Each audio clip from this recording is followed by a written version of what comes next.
President, president, president, president, president, president. Gràcies, estimat poble. Què és, friquis al poder? No, els Juanxis al poder. Nosaltres som un partit de Reus, un partit que ha sortit del poble, de la faràndula i de la gent que pensa com nosaltres. I bé, i després de la gratificant experiència que hem tingut a Reus, doncs ara ens presentem a la Generalitat, perquè els catalans ens representats ens presentem a les eleccions del Parlament. Ampliem fronteres. Es presenta per on? Per Barcelona? Sí, jo per Barcelona, amb el Pirata del Gorro, que és el número 2, però ens presentarem a tota Catalunya. Vostè va de candidat a president, Sí, de la Generalitat. Sí, perquè com que guanyé les eleccions es va fer una reunió amb el partit i van decidir que havia de ser número 1 de Barcelona i número 1 de la llista pel Parlament. Vostè és Caterina, perdoni si no dic bé el nom, Stoyanova, sí. Vale, yo soy vicepresidenta y claro, intento de hacer mucho para la igualdad entre mujeres y hombres, homosexuales, lesbianas y gays, transexuales también. Y bueno, y todas las desigualdades, ¿no? También para los menos válidos, es para mí una cosa muy importante que lo tengo por encima de mi corazón. Vostè va de conseller en cap, és a dir, si el senyor Ariel Santamaría arriba president, vostè, perdoni les comparacions, seria el Carod Rovira, per entendre'ns. Bueno, una miqueta més prim, però sí, el Carod Rovira, el bigoti ja ho porto. Jo sóc l'ombra de l'Ariel, jo allà on estigui l'Ariel he d'estar aquí. A vostè li diuen el pirata, no sé si preguntar-li per què o no cal. Pues suposo que deu de ser ja de generació en generació, suposo, no? El pare ja em va dir pirata perquè a l'avi li deien pirata perquè tenia la mà llarga, llavors no sé per què em diuen pirata. No sé si això de tenir la mà llarga és propi de la classe política o no. No, però així se'm va guanyar l'àvia. És que tiene és que jo no he dit que agafava dones i així se'm va quedar l'àvia. Vostè és Cori Alegre, és l'única Cori de la Cori. Sí, sí. Va de cap de llista per Lleida. Per Lleida. I no sé si reivindica la figura de Pubilla. Sí, reivindico la figura de Pubilla. Per què no? Una dona Pubilla al poder, per què no? A la política. De fet, aquest reportatge s'està gravant a Barcelona. Sé que vostè ha agafat el tren avui a 2:45 del matí a Reus. Cap mena de problema per anar vestida? Cap mena de problema per anar vestida així. Des de casa meva he anat a l'estació, tothom se me quedava mirant, però bueno, és igual.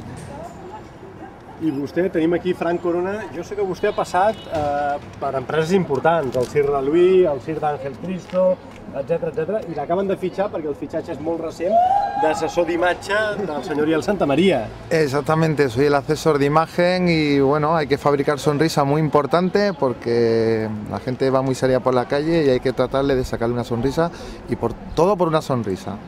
¿Ho té fàcil o ho té difícil? Cuesta. Es una cosa que no es fácil, es más fácil hacer llorar que hacer reír. Tinc la sensació que ell va bastant per lliure. Yo la verdad que muy contento de que me han acogido muy bien y la verdad es que espero hacerlo bastante bien y todo por una buena causa, es importante. Vostè és candidat a conseller de Sanitat? Sí, per la Sanitat. Proposem... Sí, per entendre'ns. Home, que canvien de sexe una mica. I ideològiques. Sí, bàsicament proposem el tema dels dentistes i oculistes perquè entrin per la Seguretat Social, perquè ara s'ha de pagar un ou de la cara per... Crec que el president Montilla això ja ho va proposar. Sí, fa molt, no? I encara estem esperant. Nosaltres, sí. Nosaltres volem fets, o sigui, amb nosaltres això ho tindran... Fets no paraules, també em sona aquest lema. No, només diem fets, no diem paraules. O sigui, volem això, el tema de la sanitat, o sigui, oculistes gratis i dentistes gratis, i tampoc llistes d'espera ni punyetes d'aquestes, que s'atengui a la gent com Déu cal, com Déu mana. D'acord, gràcies. Vostè és una de les propostes que va fer la Cori amb més ressò mediàtic va ser posar en marxa un follòdrom a Reus. Crec que al final els hi van tombar, però vostè és el pare de la criatura, és el cervell. Sí, bueno, vaig dir al projecte, em va arribar la idea i llavors vaig intentar transformar una cosa que es pogués fer pública al carrer i que pogués ser servible. Llavors m'he dedicat a muntar tot el projecte i ara serà qüestió d'anar als ajuntaments a veure si ens acullen aquesta idea i la podem llançar endavant. I aquesta idea és exportable a les eleccions al Parlament? És a dir, a part de la ciutadania? Home, sí, jo crec que és un servei públic bastant necessari perquè jo crec que la gent necessita poder realitzar, o sigui, poder fer l'amor o follar o les necessitats bàsiques. La gent jove que necessita, que actualment agafa i se'n va i ho fa malament amb un cotxe o a qualsevol cantonada o als parcs, o veiem aquí a Barcelona, al Mercat de la Boqueria, que estan aquí fent coses, tenim uns llocs habilitats que estiguin higiènics per poder que la gent pugui fer això.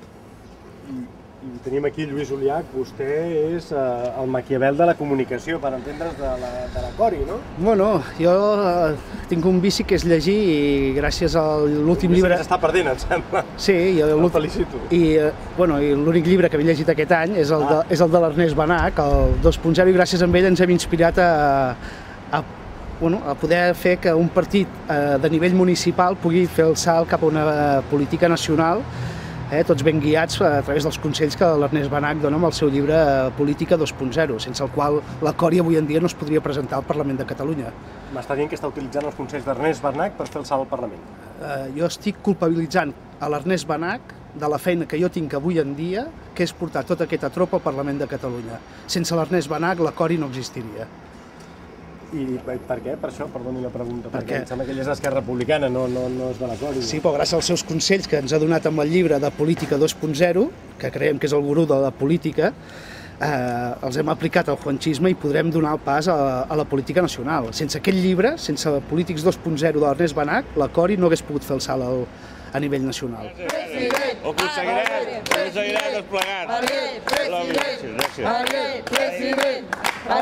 President! Hem començat la precampanya electoral! Guanyarem!